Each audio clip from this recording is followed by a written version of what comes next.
so that we minimize suffering and save life. And everything we do is based scrupulously on the best scientific advice. Last week, we asked everyone to stay at home if you had one of two key symptoms: a high temperature or a new and continuous cough. Today, we need to go further because according to SAGE, the Scientific Advisory Committee on Emergencies, it looks as though we're now approaching the fast growth part of the upward curve, and without drastic action, cases could double every 5 or 6 days. So, first, we need to ask you to ensure that if you or anyone in your household has one of those two symptoms, then you should stay at home for 14 days.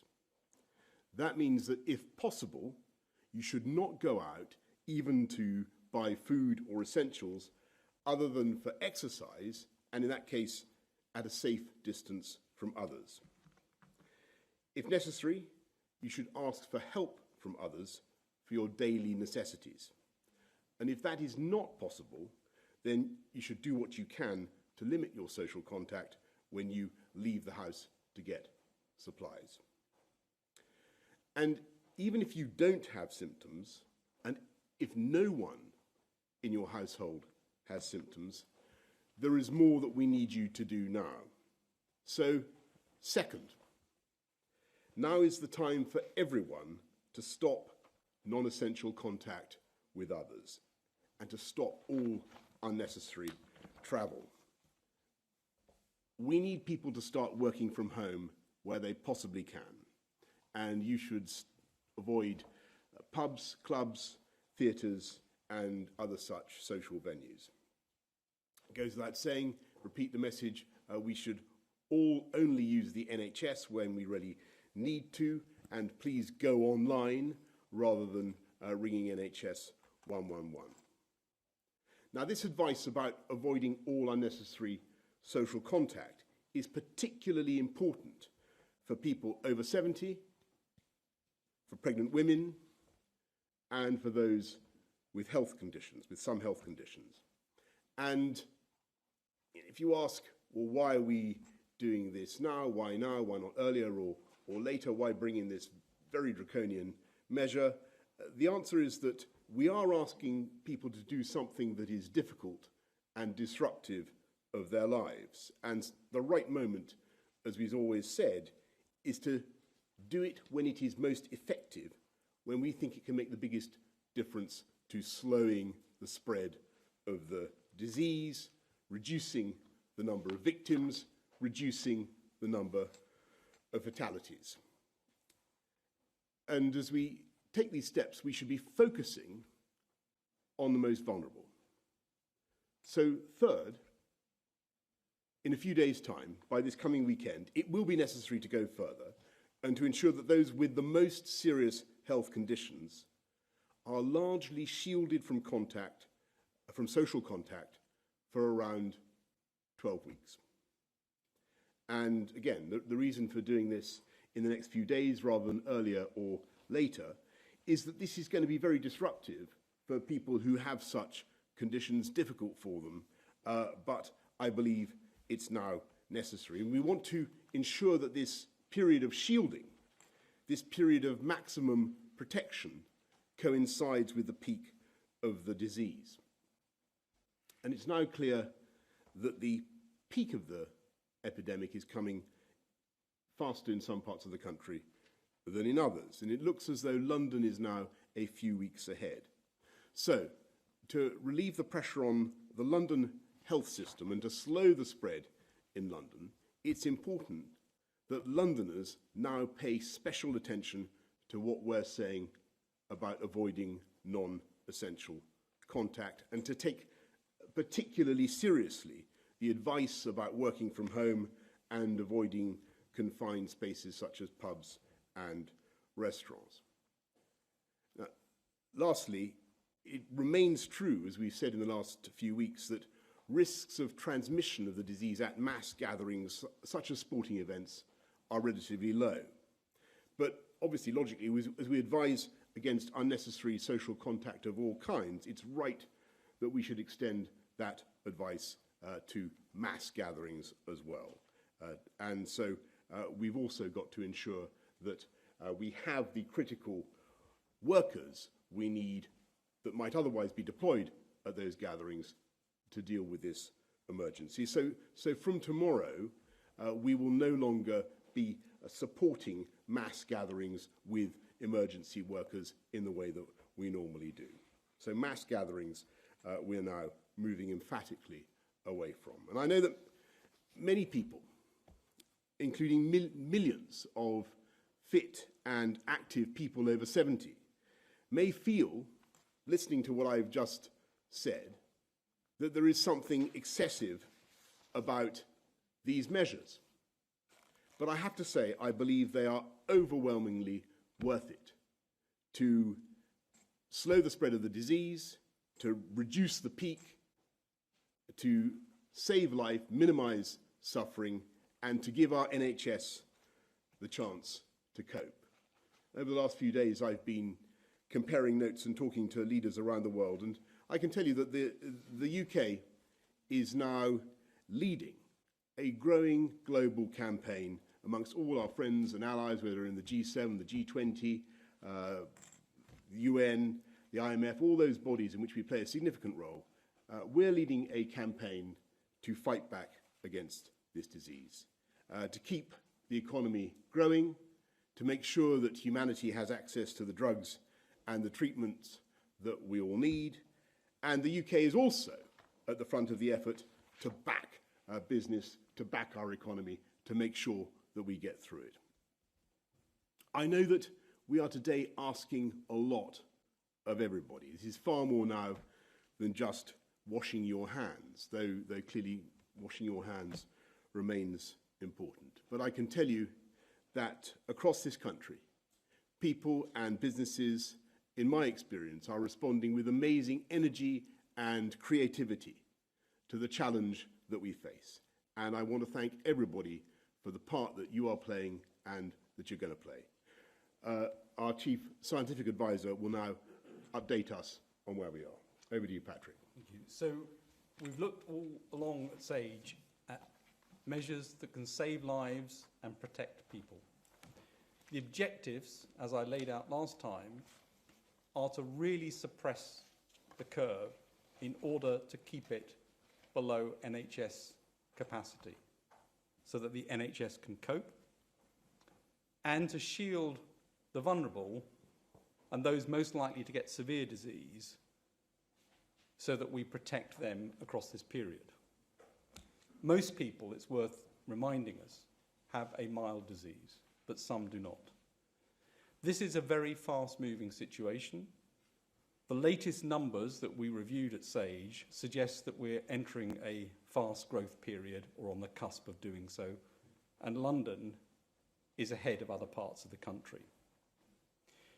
We at the outset laid out a plan and advised that we would implement it, the measures, at the right stage and in the right combination to ensure that we get the biggest impact. Unfortunately, that time is now for many of these measures. What we're doing is implementing them actually at a stage of the epidemic which is a little bit earlier than has been done in some other countries, given where we are in terms of the epidemic now. The measures have two objectives. One is to delay the transmission of this virus across the community, and the second is to keep people safe. The measures, as the Prime Minister has outlined, include whole household isolation. So if one person gets the symptoms of new persistent cough or fever, the whole household stays isolated for 14 days. The reason it's 14 days is the 7 days for the person who's got the infection, the incubation period that others may catch it, and the 7 days after that. We're also recommending increased social distancing. That's the phrase that you hear, which means trying to reduce contact between people, again, to try to delay this transmission. That means where businesses can do it and where individuals can do it, home working is recommended. Unnecessary travel should be reduced and stopped. Avoiding gatherings in crowded places is important, and those gatherings, big or small, are important so that you get the whole thing together. It's not just the size of a gathering, it's actually all gatherings which become important. And reducing social contacts. There are specific measures for the vulnerable groups, the people who are most likely to get serious illness with this infection, and Chris Whitty will say more about that. Those measures would need to go on for 12 weeks or so across this period, maybe a little longer. These measures, like case isolation that we talked about last week, staying at home if you've got the symptoms, these new measures have a big effect. This is not a series of small interventions. You would anticipate that this could have a dramatic effect to reduce the peak and to reduce death rate. They are not easy, but they are important, and they will have the effect if we all do it.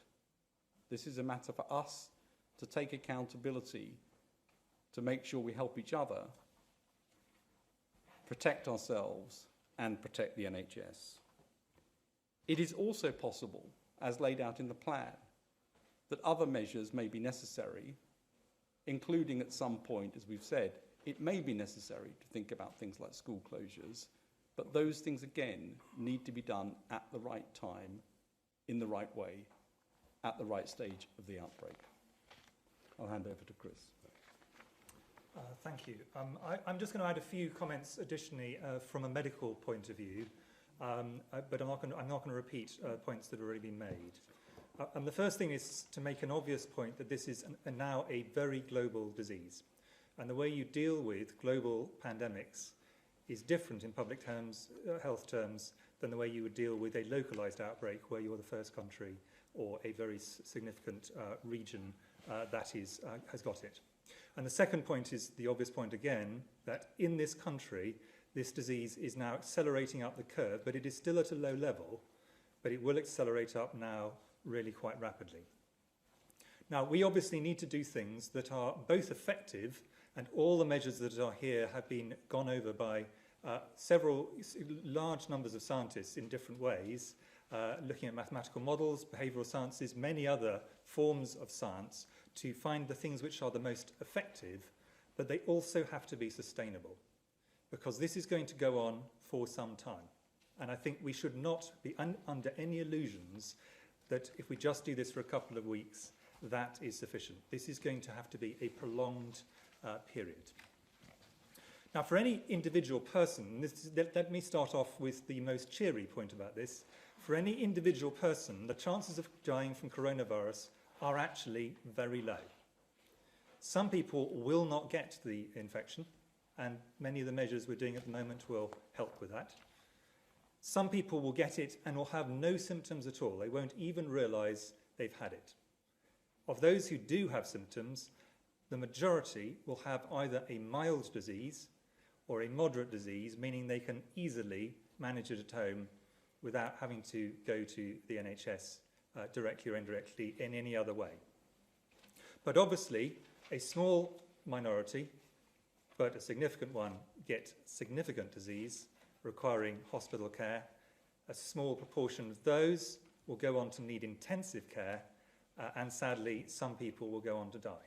And as we've discussed before, the overall mortality rate looks as if it's a bit less than 1% on current data, but that's without knowing how many people get the disease asymptomatically. But we know some people get it. Now, we also know that older people are at greater risk, and that is widely known. But it is important, I think, to stress that being old does not necessarily mean you'll get it worse. And actually, there was a rather nice article by my minister, Nadine Dorris, who actually explained when she had coronavirus, her mother, who caught it from her, had it more mildly.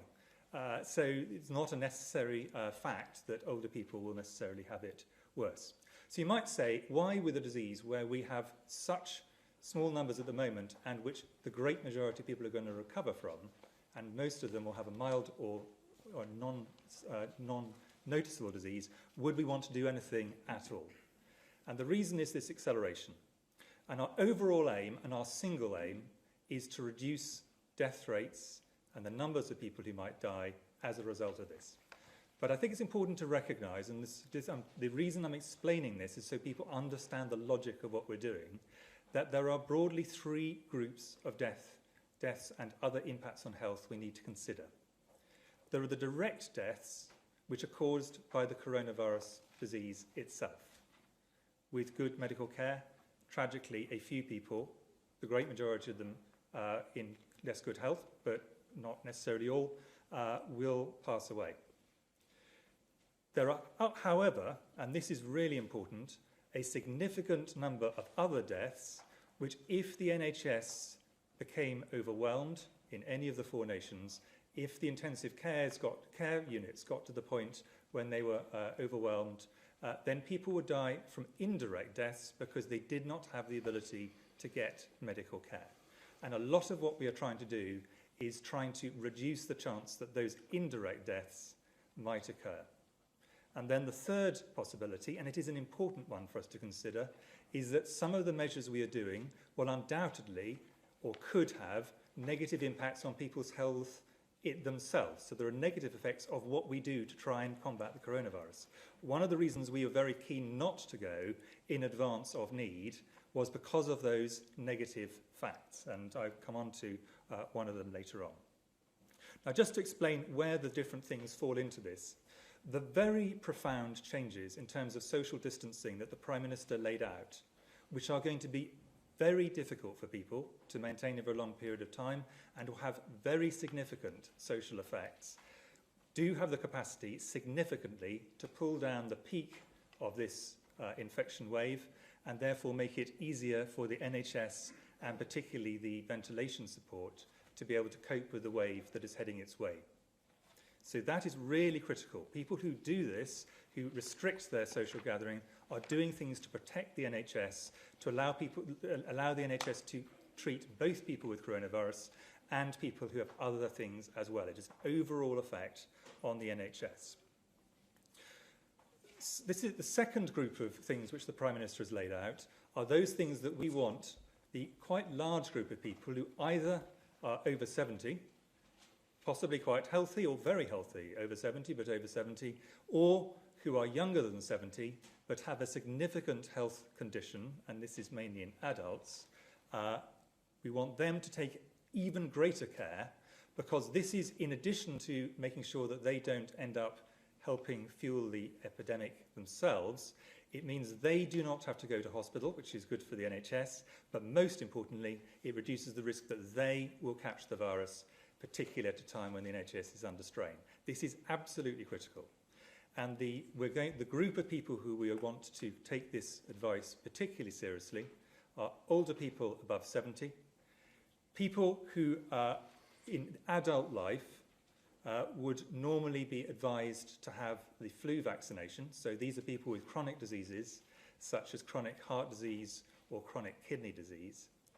And also as a precautionary measure, because we are early in our understanding of this virus, and we want to be sure, women who are pregnant. And those three groups are the groups we want to take particular care to minimise their social contact, which will, of course, will have very significant risks for them. And later on, we will be giving very shortly, a much more specific list of an even smaller group of people who have very profound health problems. They all know they've got very profound health problems. For example, people who might have advanced myeloma or leukemia, things that significantly affect their immune system. The final bit that is being talked about today is, in addition to what we've previously talked about, is the 14 days stay at home. If one person in the household has symptoms, the whole household stays at home. Now, there has to be some common sense around this. If there's a very vulnerable person in the household, for example, people will need to take that into account. We'll need to think, people need to think through the practicalities of their own position. But the reason for this is because they are helping to stop it be transmitted onto the rest of the community. And these people, the trouble is, if you actually are in a household with someone who's got coronavirus, there is a reasonably high chance you will be infected and will go on to get this. So this is, in a sense, something people are doing to help protect the rest of society. We do want to stress that the great majority of these people will have mild or moderate disease. They don't need to contact the NHS. They can use the NHS online service. There's very extensive information there. We really would encourage them not, if they have mild or moderate disease, to phone 111, because the service we need to protect for those who are in greatest need. But, really important to stress, if anybody's health starts to deteriorate significantly, then they should phone 111 or contact the health services in the way they usually would. So this is, if people deteriorate, we want to make it clear they should then do so. Finally, I just want to make a point on behalf of my other CMOs for all 4 nations. We are enormously proud of what our colleagues in the NHS and public health have done so far to delay this and to do so in a safe way. And an enormous amount of work has gone on to do that. The next few weeks and months are going to be extraordinarily difficult for the NHS in all 4 nations. We know that our colleagues will rise to this challenge, but we know it is going to be very hard indeed, but we have enormous faith in them. Thank you very much. Well, thank you very much, Chris. Well, I want to thank both Chris and Patrick immensely for all the work that they've been doing over the last few weeks and months. And I know it's a big imposition, but we're going to be making sure that we give daily updates to you. Well, I do think that would be valuable, so that we can have, as I said from the beginning, as much transparency as possible, and really try and show our working and our thinking as clearly as possible to the British public. Questions now, please. Vicky Young, BBC. Prime Minister, looking at these measures, can I ask you about enforcement? Are you closing theatres, pubs, restaurants down as of today? And a particular question which we've had at the BBC, lots of questions about care homes. Are you going to stop visitors going into care homes? Lots of people are very concerned about that. And then on a more scientific question about testing, the Director General of the World Health Organization has just said a clear message to countries to test. You cannot fight a fire blindfolded. Test every suspected case. Lots of people wondering how you can track the pandemic in this country if you don't know who's got it. Yes, thanks, Vicky. Well, absolutely. What we're doing is giving very strong advice that public venues such as theatres, should no longer be visited. Though the proprietors of those venues are taking the logical steps that you'd imagine. You're seeing the change happen already. As for enforcement, we have the powers if necessary. But I don't believe that it will be necessary to use those powers. When it comes to care homes and visitors to care homes, you can take it from what we've just said about avoiding all unnecessary contact for those particular groups. Really strong advice that we're giving to people to avoid unnecessary contact with the over 70s, those with particular health conditions. Absolutely, we don't want to see people unnecessarily visiting care homes. Shall I answer the testing? Yes, and on the testing, yeah, absolutely. So, of course, we completely agree with the Secretary-General that testing is absolutely critical. And within the UK, we have 3 levels of testing at the moment. We have testing in intensive care systems, which is across the whole system, is a complete surveillance system. We have testing in hospitals for people who've got pneumonia, for people who've got milder disease. And we have the GP network, which is testing in the community. The one thing which we did stop doing was testing based on geography, which was early on, because at this stage, geography is much less important in the disease. Now, we do intend to continue to scale up testing, but I think it's important to realise the scale of UK testing, which has been substantial. And just to give just some numbers on that, over 44,000 tests conducted, of which over 42,000 were negative. And we will continue to scale up the testing every single week from here on in. Moving out into the wider community. The test we have at the moment only tests for people who've currently got disease. The thing which would be transformational would be a test to reliably tell us if someone has previously had disease, so we can pick up and find out what proportion of people get this infection without any symptoms. Currently, such a test is not reliable, but it's being developed very rapidly by Public Health England. Thanks. Beth Rigby's kind news. Beth. Thank you, Prime Minister. This is quite a big step change from where we were even 4 days ago. But in other Western European countries and the US, they're going further still. There's states of emergency, cities enforced lockdown, families being asked to stay at home even if they are not ill, schools closed. Are these the sorts of measures you think the public should expect in the next few days? And if I may, Sir Patrick, a question for you. You talked about London. When do you think London will hit the peak? What's the time frame? And in terms of cases of coronavirus across the country now, last week you said up to 10,000 people. Last Thursday, how many people now do you think are carrying the virus? Thank you. Well, Beth, just on where we are in relation to others, don't forget that other countries are at different stages in their movement up the curve, and we've always made it very clear that the crucial thing is timeliness. Our interventions should be timely to have the maximum effect, and we think this is the right package for this particular moment as we start to move up the curve in the way that we've said, and as we foreshadowed over the last couple of weeks. But when you come to more extreme measures like curfews and so on and so forth that you'll see in some other countries, we're keeping all measures under review, and particularly, obviously, people will be thinking about school closures. There is an argument about school closures.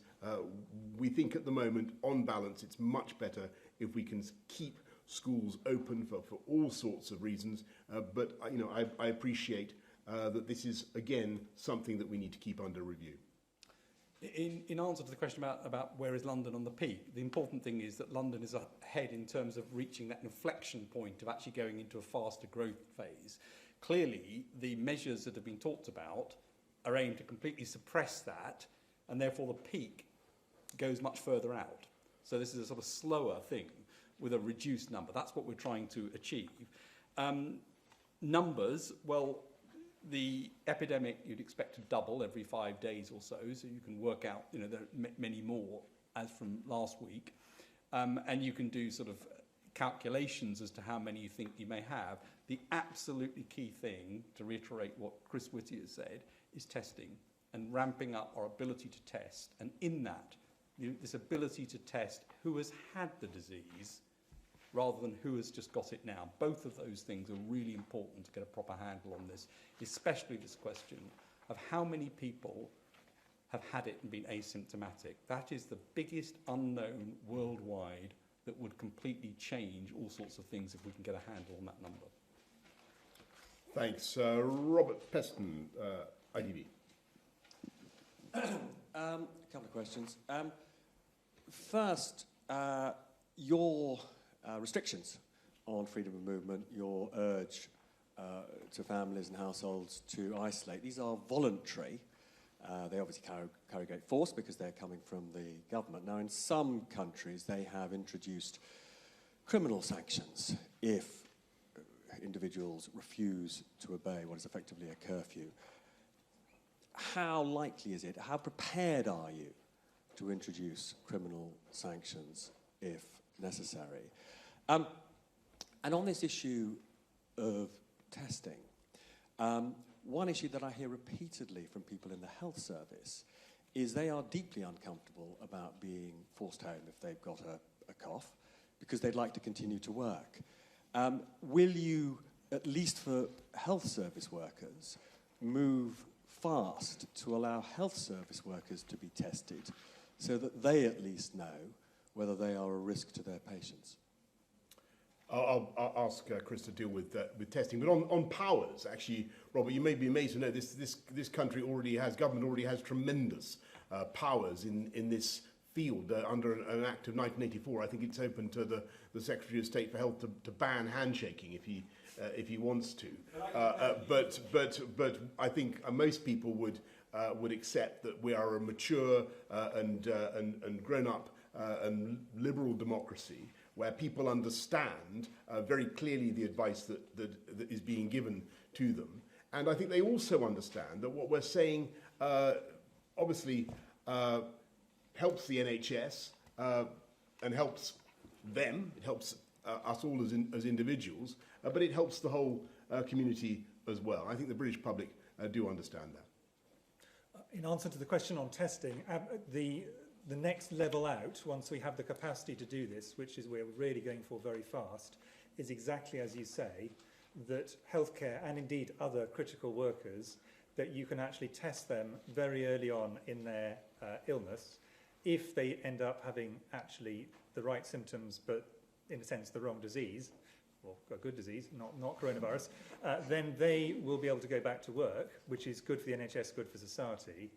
If they have got it, at least you know they've got it and they're not going to get it again. And so that, for a positive or a negative, are therefore useful for the service. So there's a very strong incentive to get this out as fast as we can practically manage it. Jason Groves, Daily Mail.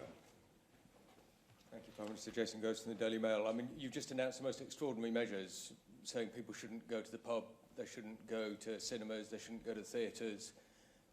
What are you going to do to support those businesses which are looking at the next 3 months and thinking, we're going to collapse if this happens? And Sir Patrick, you told us in this room on Thursday, I think we were about 4 weeks behind Italy. We seem to be moving through the gears extremely rapidly now. Were you wrong about where we were on that curve last week? Are we further up it than the scientists thought we were? Well, first of all, Jason, you're absolutely right. This is going to be a very considerable challenge for businesses big and small. And we're going to make sure that we do everything we can to give them the liquidity that they need, make sure that they have the time to pay, but also make sure in our whole fiscal policy, the way we look at our whole tax and spend system, that we give business the space in which they can come back from this, and I've no doubt at all that we'll be working closely with, as I said earlier on, we'll be working closely with all our partners around the world to coordinate our response. In response to the question of where are we, at the early stages of an outbreak, the numbers are quite small, so actually the precision with which you can predict exactly where you are is low. And I said that I thought we were perhaps 4 weeks behind where Italy was. I think the new numbers suggest we're maybe more like 3 weeks in terms of that. And that's really why and importantly, it looks like we're on the sort of fast upswing or just about to get there. And that's the reason to want to come in quite quickly with these measures. Thanks. George Parker, Financial Times. Yes, George Parker from the FT. You're speaking to some of your G7 colleagues, Prime Minister, and you just mentioned the tax and spend issue. Do you think there's a case for a general global fiscal stimulus, leaving aside specific measures to help struggling businesses? The second question about the ventilators. How many ventilators do you think you can get into hospitals very quickly if manufacturers help you? And don't you regret not having started this process before?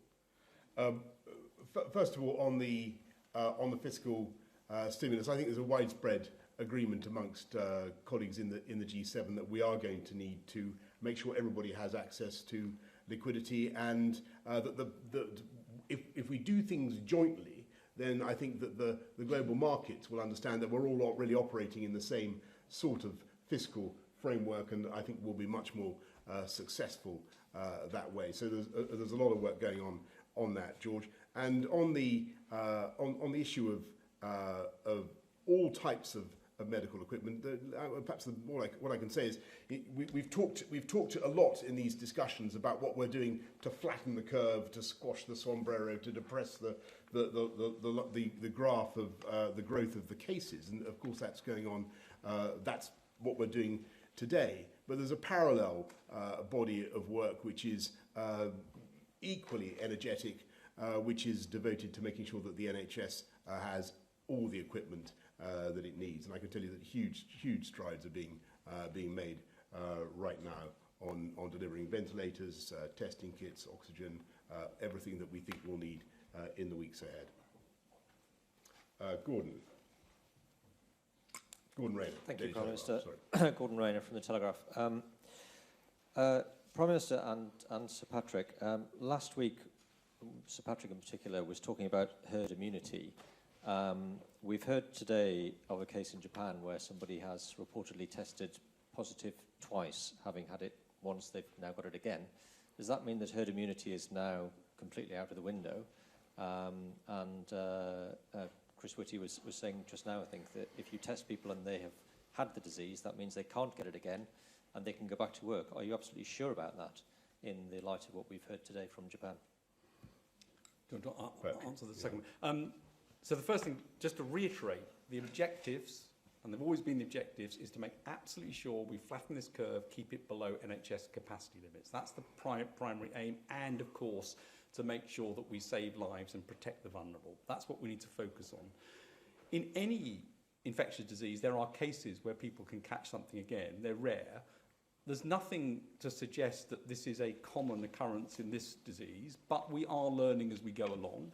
But at the moment, there is nothing particular to suggest that, and we already know that there are some people who've had what are called neutralising antibodies that have actually stopped it, so that it looks like a normal response to an infection, and there will be occasions, very rare, where somebody might get it more than once, as in any disease, any infectious disease. Should I just add to that, Prime Minister? I mean, even in diseases which do not have long-lasting immunity, there's usually a short period of immunity, and that's enough for a season and an epidemic in the initial phases. So I think it's important to differentiate between that and long-lived immunity. Of course, if people don't induce very long-lived immunity, that makes the idea of a vaccine less certain. So I think we need to be aware of that, and we'll be watching this very carefully. I think the final thing is, I haven't seen the details of this report. If people have got immunosuppression or various other things, they can make this more likely. But it's an involved area.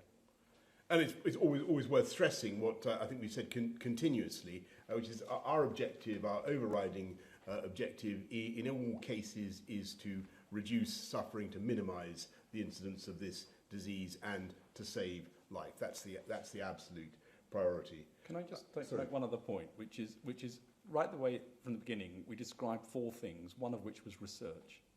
And research is unbelievably important in this, and the UK is outstanding at clinical science and the biological sciences that underpin this.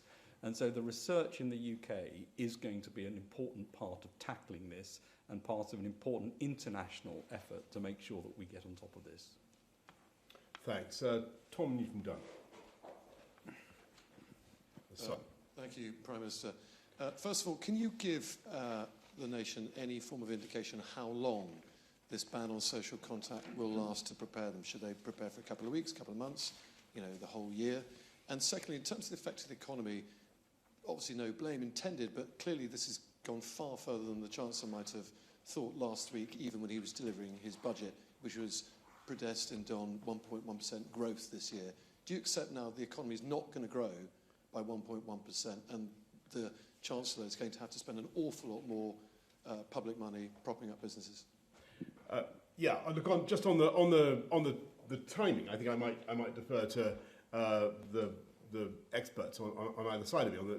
But just on where we are with the economy, look, it's perfectly obvious. Just given the G7 conversation I was having today, everybody sees that this is going to be potentially a severe blow for the economy. Everybody can see the risks that this situation poses, the risk to demand, the risks to supply. But if we get it right, and if we get the right response, and if we work together, then we can ensure that it is a short-term problem, because the fundamentals of the UK economy are very strong. This is unlike 2008. There isn't a systemic problem within the economy. If we can get the disease under control in the way that we're describing, if we can flatten that peak, and it starts eventually to decline and tails off across the world, then there's absolutely no reason why economies worldwide should not come roaring back. So it's a very, very different category of difficulty from 2008. I think people understand that. But on timing, Chris. I mean, we stressed right from the beginning this is going to be a marathon, not a sprint, and I stressed at the beginning of the points I made that sustainability is absolutely critical here. This is not a situation where a couple of weeks and this virus is on the way. Absolutely not. People should be thinking of a minimum of weeks to months, and depending how it goes, it may be longer. So I think it is really important people realise they're in for the long haul on this, but this is really important. If we're to defend the ability of the NHS to treat people, if we're to actually minimise the mortality, we've got to see this as a long game. Victoria Donald, Channel 4. Can I ask, just a little while ago we were told, last week indeed, that it was 7 days isolation. Was it that the science moved so much, or that you made a mistake on that? And also, could you tell me about the advice on pregnant women? Because there have been reports, of course, of babies at the weekend being born and then testing positive, but there have been no reports of in utero transmission. Shall I take the second one and Patrick take the sure, first? Yes. In terms of pregnancy, there are reports of, well, actually in the global literature at this point in time, one person who became severely ill, but we're very, very early in what we know on this. The Royal College of Obstetrics and Gynecology, which is the professional body, reviewed the evidence. It's on their website, and it was before this case was reported, and it makes clear that in the very small number of pregnant women who delivered at or shortly around the time they had this, there were absolutely no complications. But there are two buts to this. For many infectious diseases, there is a small but appreciable additional risk, and we will not know that until a lot more women have had children. We do not know for sure. We can say reliably this is safe or there is some additional risk. And of course, this is a very new virus, so the information we have is relevant to people in the third trimester of pregnancy, but not in the earlier stages of pregnancy. And I'm giving a long answer because this is something people get very concerned about. But there is no evidence from other coronaviruses that makes us feel this is particularly dangerous in the way that, for example, the Zika virus was particularly dangerous to pregnant women. But infections and pregnancy are not a good combination in general, and that is why we've taken the very precautionary measure, whilst we try and find out more, to include pregnant women in the group alongside older women and people who've got pre-existing significant health conditions. We may, in retrospect, find that was overkill, but we'd rather be more cautionary now rather than the other way. Heather. Shall I answer the second point about forgive me. Yes, of course, the 7 days. First thing is to really reiterate what Chris has just said. This is a brand new disease. We need to learn as we go along, and that will be part of what we do. The 7 days actually isn't a change, so it's a little bit complicated, and I just want to explain it. If you are ill with the symptoms of either new persistent cough or fever, you isolate yourself for 7 days. So if you lived on your own, that's what you would do. That's the advice we gave last week. Now we're saying if anybody in the family gets it or anybody in the household gets it, the entire household stays together isolated for 14 days. The reason for that is the other people may pick it up over the 7 days or 5 days period, and then they've got 7 days to have it and get better, or to be asymptomatic but have it for 7 days. So it's two different periods, but the principle is the same. When you've got symptoms, you're 7 days. If you got that, it's the difference between individual isolation and household isolation. In fact, Heather Stewart. Heather Stewart from The Guardian. You talked there, Prime Minister, about giving businesses the space to deal with this crisis. I wonder whether you think you might need to take more action to give low-paid households the space to deal with it. You may now have a situation where couples are both having to take 14 days off work. The budget measures relied on statutory sick pay, but that's less than £100 a week. Do you think you'll have to do more? Well, Heather, we certainly will be bringing forward all the measures that we can. I mean, we're lifting the living wage by a huge amount, as you know, and we're making sure that statutory sick pay and benefits are payable as soon as possible. But the general principle that's guiding us, because you're totally right, we're going to have to look after people and help them for a considerable period, is that nobody should be penalised for doing the right thing. So we hope very much that people listening to this will feel that they can take the measures that we've outlined in the knowledge that they will be protected. So. Dennis Staunton from the Irish Times. Thank you, Prime Minister. The Irish government has introduced more aggressive measures on social distancing, including the closure of schools, but the executive in Northern Ireland is following the same pace as the government in the rest of the United Kingdom. Are you confident that the people in Northern Ireland are being protected from this virus as effectively as their neighbours in the south?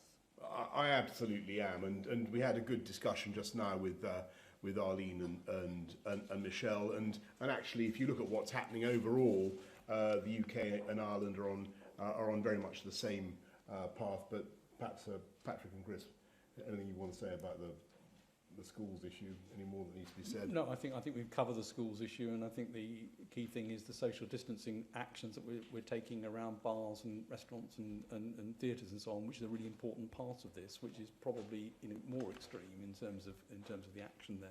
But the one thing I think it is worth just adding to that is just to reiterate the point that that thankfully this virus seems to spare children relative to other ages.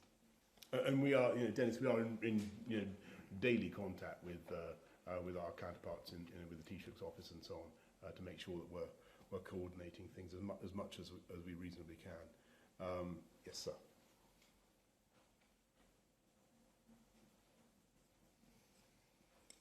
Thank you, Prime Minister. Michael Settle from the Herald.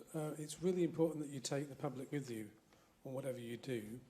But do you think the UK government needs to try harder to be in lockstep with the Scottish government, because any perceived divergence of approach will not reassure the public that there's a unified approach? And I think it was Sir Patrick who said that London was ahead in the outbreak. Do you think, Prime Minister, that Westminster can stay open until July? Well, Michael, look, very good point about what's going on with all four nations. And actually, if you'd been at the Cobra just now, it was a very, very good discussion between us and all the other devolved administrations. Everybody's on the same page. Everybody can see the importance of the measures that we've outlined today. And on your point about Westminster, we will obviously be wanting to make sure that, as I say, that democracy carries on, that we protect our parliamentary institutions, but clearly those who are vulnerable, and lots of members of Parliament of both houses may come into that category, should receive the protections that they need. Prime Minister, should I just add that, just to reassure people, I speak to my counterpart chief medical officers in all four nations very regularly, often several times a day.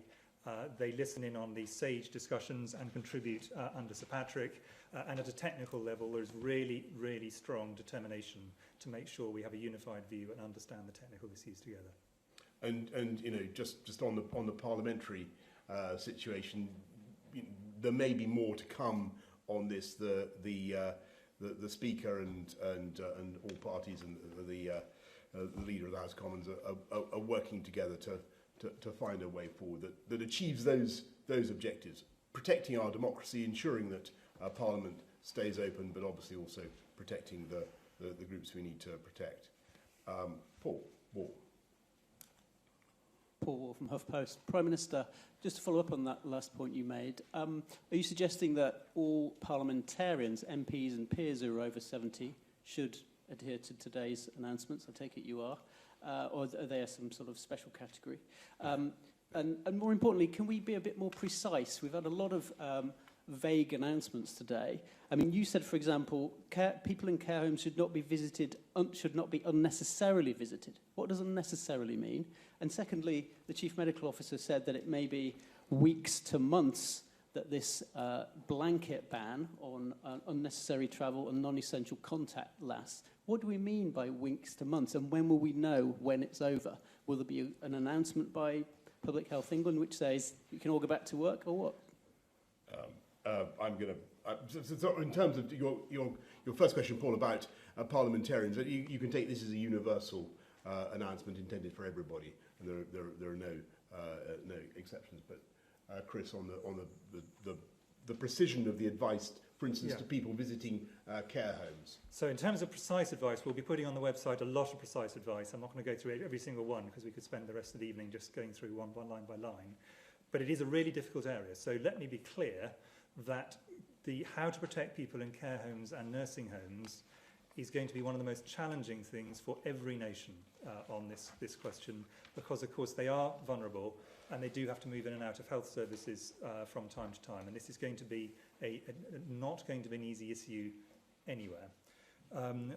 In terms of the precision of the timing, this will really depend on how the epidemic curve plays out over time, but we're very confident that the minimum amount of time is going to be quite a number of weeks.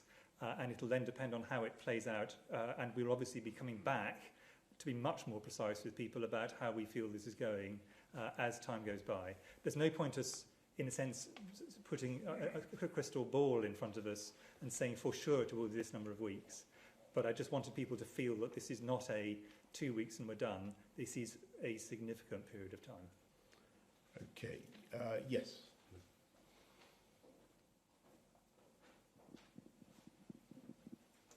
Harriet Line from the Press Association. What are the kinds of underlying health conditions that those people who died after contracting coronavirus had?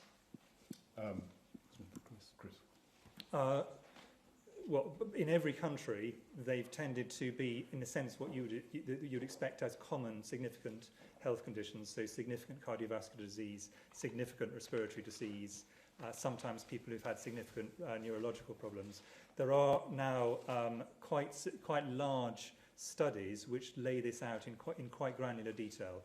Obviously, the first experience from China, where the situation is slightly different from the UK in terms of health services and risks.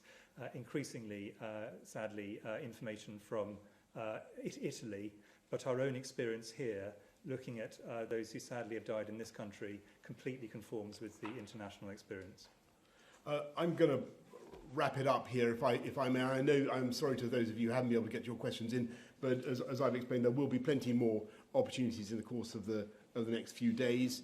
Clearly, what we're announcing today is a very substantial change in the way that we want people to live their lives, and I can't remember anything like it in my lifetime. I don't think there's really been anything like it in peacetime, and we have to accept that it's a very considerable psychological, behavioural change that we're asking the public, the nation, to do. But I've absolutely no doubt that we can do it, that we can do it together. Everybody understands the need to do it, and that, as I said earlier on, that our economy will eventually bounce back because the fundamentals are strong, and we will, by doing the measures that we're doing, by taking the steps that we're taking, we will ensure that we give our NHS the space it needs, and we depress the peak, as I say, in the way that our experts have described.